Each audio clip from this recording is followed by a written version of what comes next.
What's going on everyone, Ollelito back here with a brand new tutorial. In today's video guys, as it is a Tuesday, we will obviously be doing a tutorial, but it will be a bit of a different one today. Because in today's one, we will be doing a tutorial on how to play the 4-2-3-1 formation like a pro.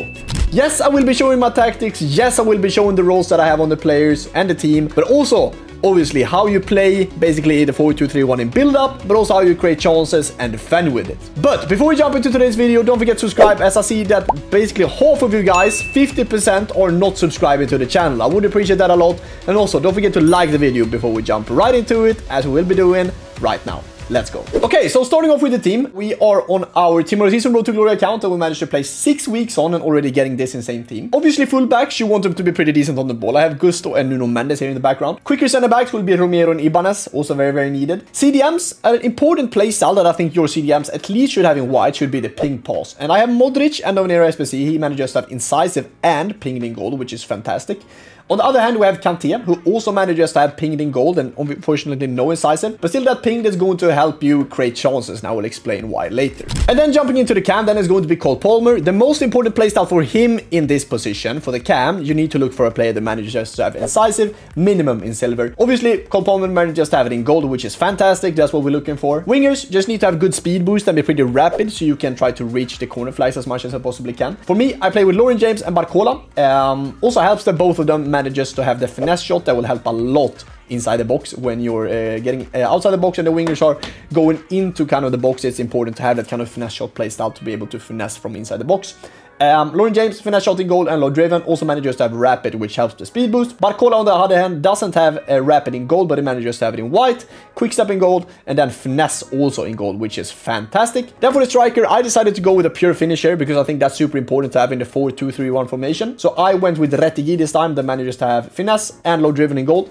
Also ping pass, which is really, really nice to have on a striker, and then also first touch. So when he gets the ball inside the box, he has a very, very good first touch. You can just line up the finesse or the low driven by turning his body facing the goal, and then yeah, you most likely will score basically. Going into the tactics then, we play a build-up style with balance and defensive approach high, like everyone is doing right now in this year's game, or you go aggressive depending on what you like. Fullbacks will be on fullback and defend for both of them. The defenders will both just be on defender plus plus. My CDMs will be on deep line playmaker build-up, both of them.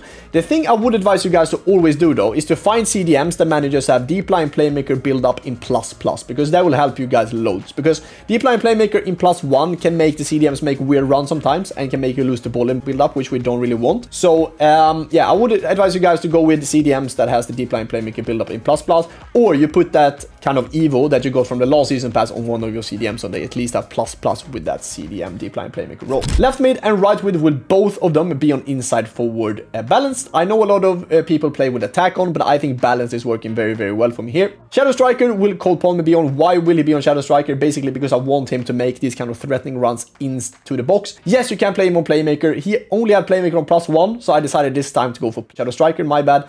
In plus plus, because yeah, he basically had it in plus plus. Then for the striker, I managed to put Retegi on advanced forward, as I think that's the best role to put him on. You could put him on support if you feel like you're struggling a bit with build up, or even complete if you want him to go a bit more wider. I just want my Retegi to be inside the box and finishing, so that's why I put him on attack basically. So these are the roles. Copy the tactic code up there, and now let's jump into how you play 4-2-3-1 like a pro. This will basically be how you build up from very, very deep on your own half, basically with the keeper, as you see in the background, and you basically trying to get your way, you know, slowly and progressively up the field. So we managed to get the ball here to our Nuno Mendes, who is our fullback, and we will have a few options. We can decide to go to one of our CDMs, who is basically open here. I can play Modric. Yes, he might have a player in his back. It doesn't really matter. Modric is so good on the ball that it doesn't really matter. The thing I could do as well is to find my winger, because if we look at the mini-map, I see that I have my winger open, but also the CDM. I decide to go to the winger, and once I get to the winger here, it's super important to know that you will most likely have a defender in your back. So either you can decide to maybe go back to the fullback again and then maybe try to recycle it to the other part of the field, or just try to take the touch forward with the fullback, or you basically try to turn a bit,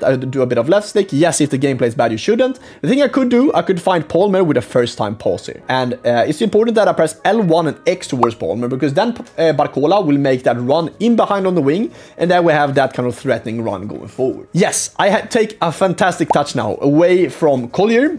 This is because obviously he is in his back, but I also sent Barcola with L1X pass, pressing that at the same time. I already know then that Barcola is going to run in behind, so I also manages to find that kind of threatening pass, the R1 pass to Retegi. And once I'm here, I can decide, okay, I can go with speed boost in between the lives of Van Dijk or Saliba, or I play Barcola. And I just need to see what the opponent is going to do with his Saliba as he's selecting here. He is going closer to Retegi, which I'm expecting because he's basically getting closer to me. So I play Barcola, perfect timing in space here.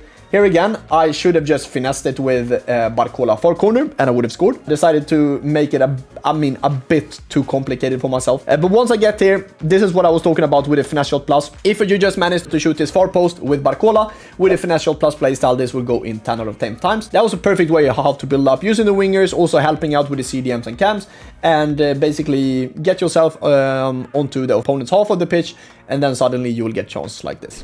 Another example here will be us having the ball with the fullback, and now we'll go through our CDM instead. So we're not going to go from the fullback to the winger. We went from our fullback to the CDMs, trying to use that cam, trying to use the winger, and once again trying to reach that corner flag when we can. Fantastic touch here by Lauren James, and we scored to make it 9-0 in this FUT Champions game. But I will break it down for you. So when I get the ball to the cam, I have a few options. I can once again play it back to Modric, recycle it, or I go a bit more attacking and trying to go to Barcola. The thing I do with Barcola is that I try to take the ball outside, because if I lose the ball on the outside here, it doesn't really matter, it's fine. But if I lose the ball on the middle part of the pitch, that's when my team are most vulnerable for counter-attack, for example. Yes, it's 8-0 now, but I'm just saying to you guys what you should do.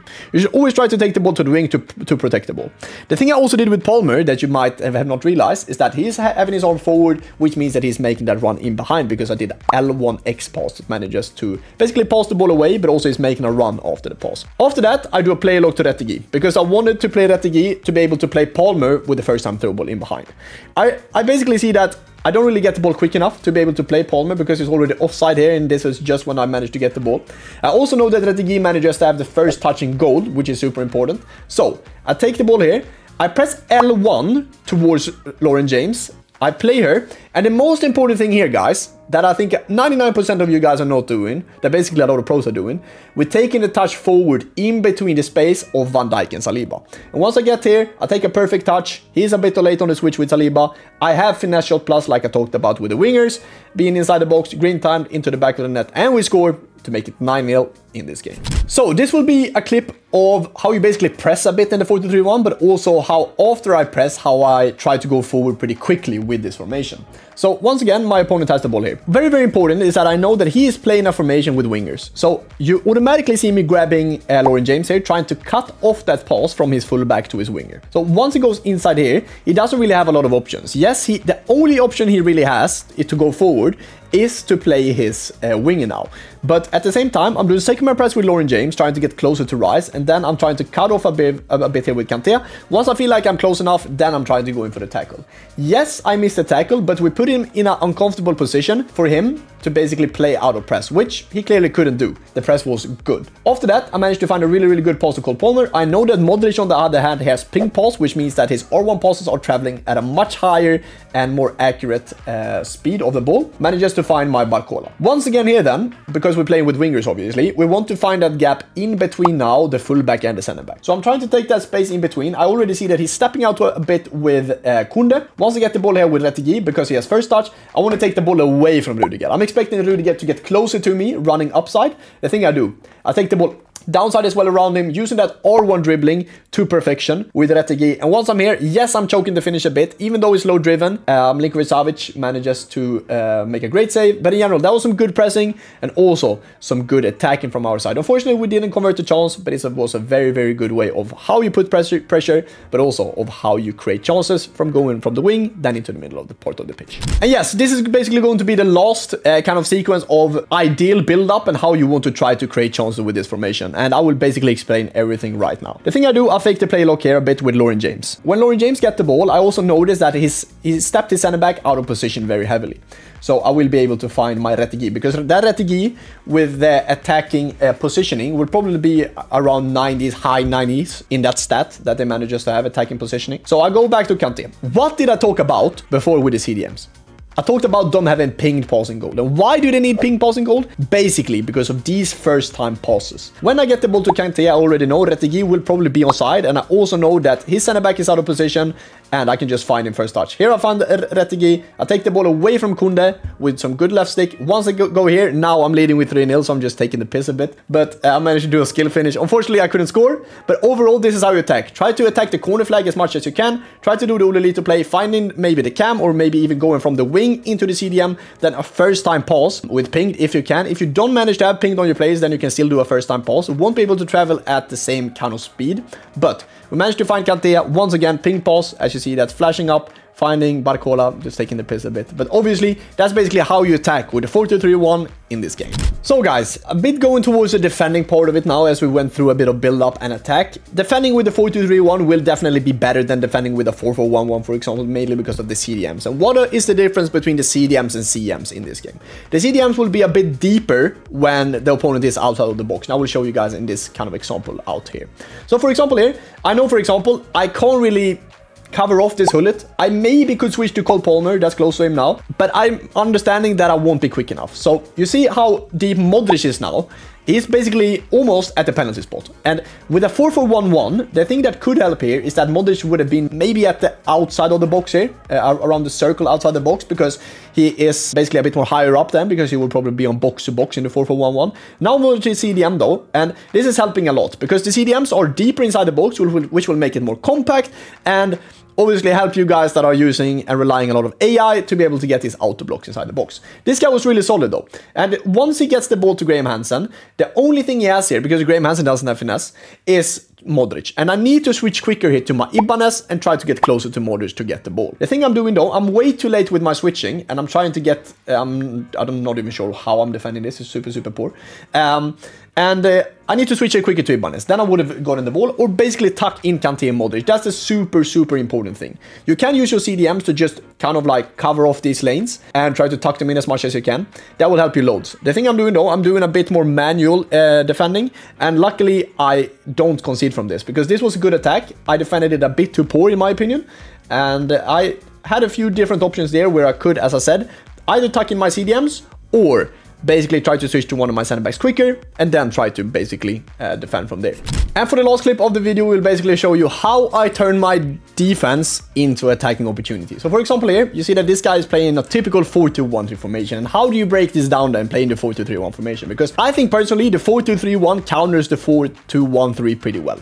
So for example here, he has a lot of time with his Hullet here. Obviously he wants to go to his winger, because that's the only option he has. Obviously he can just take space forward, which he probably should have done looking at this clip afterwards, but he decides to go quicker. I read it very quickly with my gusto, and once again here we want to go to the wing, as I spoke about at the first part of the video. So I managed to find my Lauren James here with a very good play log down the wing, and here I have space. Now I beat in his fullback. Now he probably needs to step out with his center back here to be able to get the ball. So the thing he does is he's stepping out with Saliba. Here again, I think this pass should be hitting Retegi, even though it doesn't. I guess pretty lucky here, even though I tracked back pretty well with Retegi. Once I get the ball away with Kante, once again, I know that he manages to have ping pass. So once again, I'm here with Cole Palmer. And once I turn the ball backwards, not really going towards the goal, I know that I will be able to find this pass towards Barcola. I find this pass to Barcola. Once again, I talked about the wingers having finesse shot is super important inside the box, and this is basically why. Because Barcola manages to find a finesse shot into the back of the net, scoring to make it 3-1 in a very important, tough game for champions. And that's only because he manages to have the finesse shot in goal, especially when it's inside the box, is super helpful, especially having it on with the wingers cam and also the striker. Yes guys, thank you so much for watching. Don't forget to leave a like, subscribe if you're new around here. I would appreciate that a lot. And if you're new to this channel, let me know down in the comments where you're from. I would appreciate that a lot. Thank you so much for today guys. What kind of other tutorials would you like to see on the channel? Let me know down in the comments, and I'll catch you guys in the next video, probably tomorrow. Love you guys. See you guys soon. Bye.